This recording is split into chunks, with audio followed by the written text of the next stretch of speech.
How Biden Botched the Border. Oh, let me count the ways.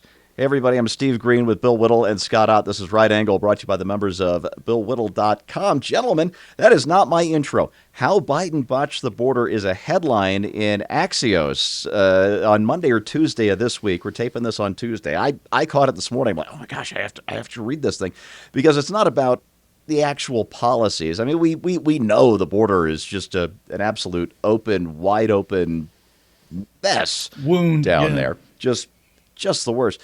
But Axios goes in their, let's say Axios has a spare style.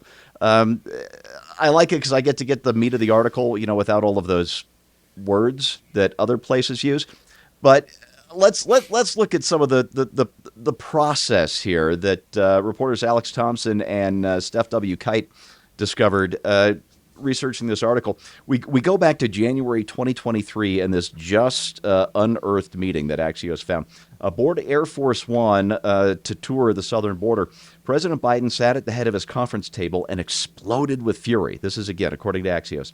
The president lit into his team, which included then Deputy Chief of Staff Jen O'Malley Dillon, Homeland Security Advisor Liz Sherwood Randall, and other immigration officials. He demanded obscure immigration data points and vented when his staff didn't have them handy. By the way, I love it. The news reports always have to have this little plug in there about how Biden's so on top of all these mundane details, and then he blows up when they don't have them. I've seen a dozen of these stories in the last 6 months, so just keep an eye out for those.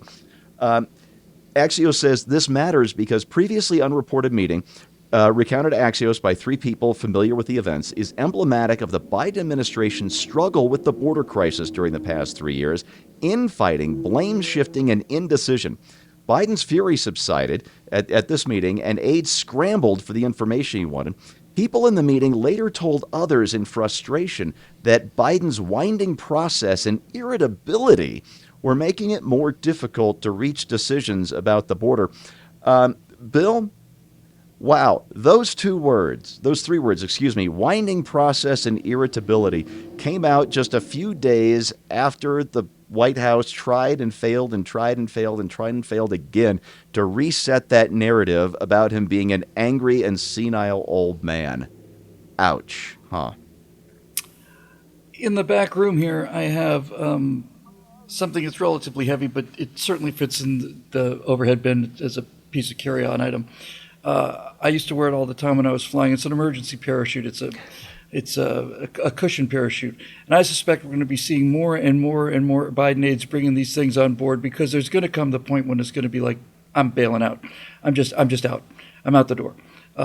And there's nothing, if there's anything worse than being in the company of somebody who's unpleasant, then it's being in the company of someone unpleasant where you don't get to go outside and smoke a cigarette or whatever. You're stuck with this guy on the plane.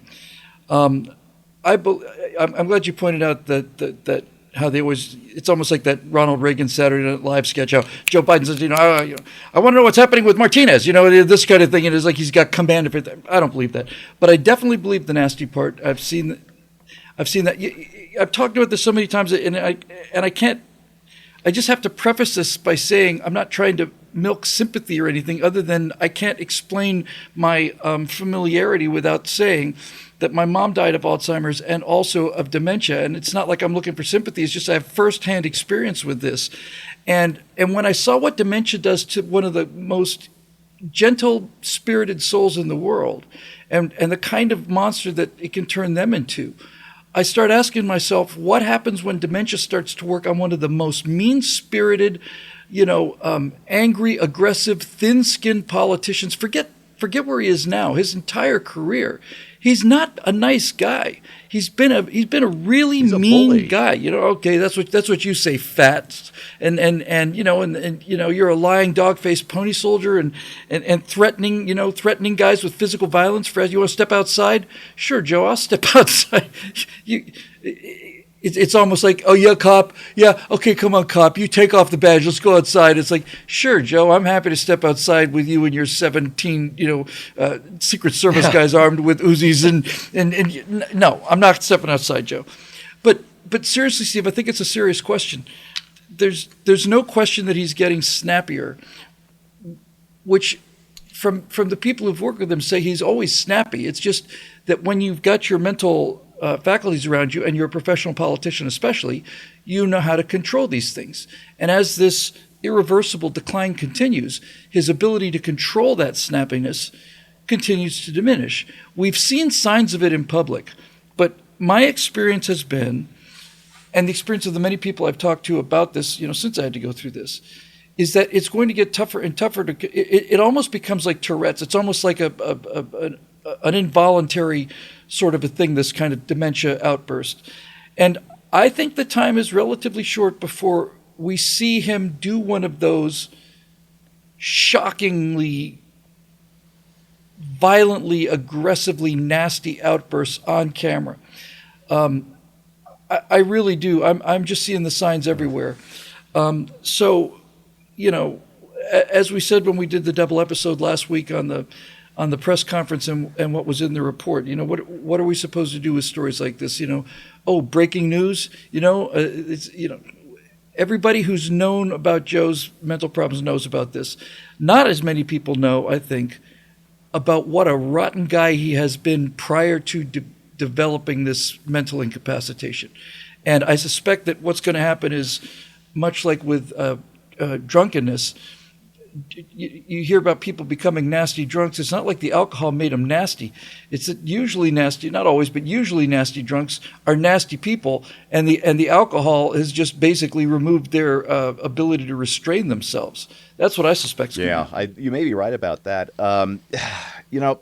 I never liked Biden, but I never liked him in mostly a laughable way. He talked himself out of the 1988 presidential race with stupid plagiarism, that kind of thing. He was always a bully. He's a guy who poisoned the Supreme Court nomination process. He and Ted Kennedy. But that aside, I learned to hate him, and I really don't like experiencing hate. It's a nasty emotion. I learned to hate him when I was doing research on him in 2019, and I discovered that he had lied repeatedly and in public about the driver who killed his first wife and their baby girl and injured their sons in a car accident. He claimed the truck driver was drunk, that his family was a victim of a drunk driver, and he smeared this man until this guy went to his grave just filled with anger and shame over Joe Biden, who lied about him. And after this guy died, his wife basically begged him, stop telling this story. She didn't try to sue. She didn't look for money, anything like that. She just tried to get him to stop claiming her husband was a drunk driver, and he wasn't. It's just he's the worst. That's disgraceful. That's just absolutely disgraceful lack of character. Yeah. And by the police account, it was most likely mom is distracted by the baby, didn't look left before making her turn, and terrible thing. Where's your political gain in that? Exactly. Everything's got to be about generating sympathy for Joe Biden. That's what he does. Scott, I want to get away from the senility angle, though, because the politics of the border situation are intriguing, and I think really the gist of this Axios piece. Getting back to their story, it says the crisis grew slowly. Many administration leaders treated the issue like a hot potato because it was politically thankless. Several sources in and out of government told the paper the idea that no one wanted to own it came up repeatedly in interviews about the border crisis, but the problem required a robust and coordinated response at several levels of the federal government.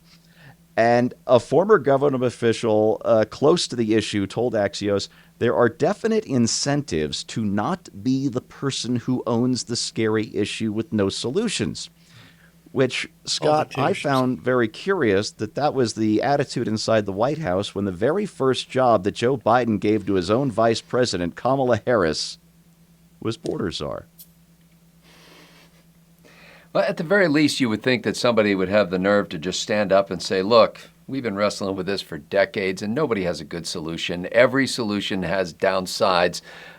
Here's the one that we're going to adopt, realizing that there are weaknesses to any potential plan, and at least be honest about it. That idea of owning it, I think part of the challenge in politics is that politicians are looking for either things that they can pronounce upon and that have no time horizon for measurability. So things that you can get all lathered up about that don't necessarily result in any solution, but you're in there fighting for them.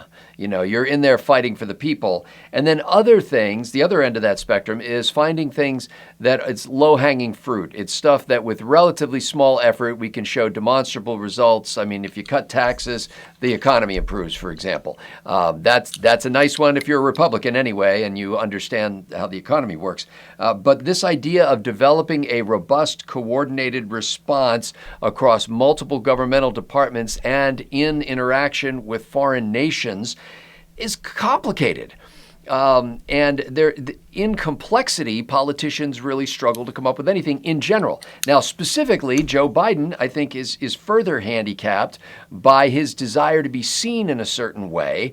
And one of the problems is to have any kind of border policy, you've got to say no to some people. And he has around him a whole party that is screaming, say yes to everybody, but don't send them to my neighborhood. And so this is That's really the only no. Yeah. Yeah. So we want everybody to be able to come in. We just don't want them in my suburban, cul-de-sac. And so, it is a very, very difficult issue. You can solve it in essence on our side of the border, but you basically kick the problem back to Central America or Africa or Asia or wherever the folks tend to be coming from. If you've got to either claim it or not claim it. So Biden stood up and said to everybody, look, this has been going on for a long time. Honestly, we're doing the best we can. We don't really know what to do about it. Here are the reasons why we think there's been an influx recently. Here's what we're trying to do about it. I mean, at least he'd get points for credibility and honesty. But to make it sound like you're doing something when in fact nobody wants to take responsibility for it is not only disingenuous and bad policy, but I think it's being reflected in some of the popularity numbers or lack thereof that we're seeing for the president. Yeah, and the border is just absolutely one of his weakest issues, and I think Scott nailed it. And the big reason is he either doesn't want or isn't able to make a decision on this without pissing off some important part of his constituency. That said, I'm gonna provide a very brief, concise answer to what I think is the real problem with Joe Biden and the border, that whole Axios, how Biden botched the border question, with malice aforethought. And that is your right angle on that, brought to you by the members of BillLittle.com. Thanks so much for watching, and we'll see you next time.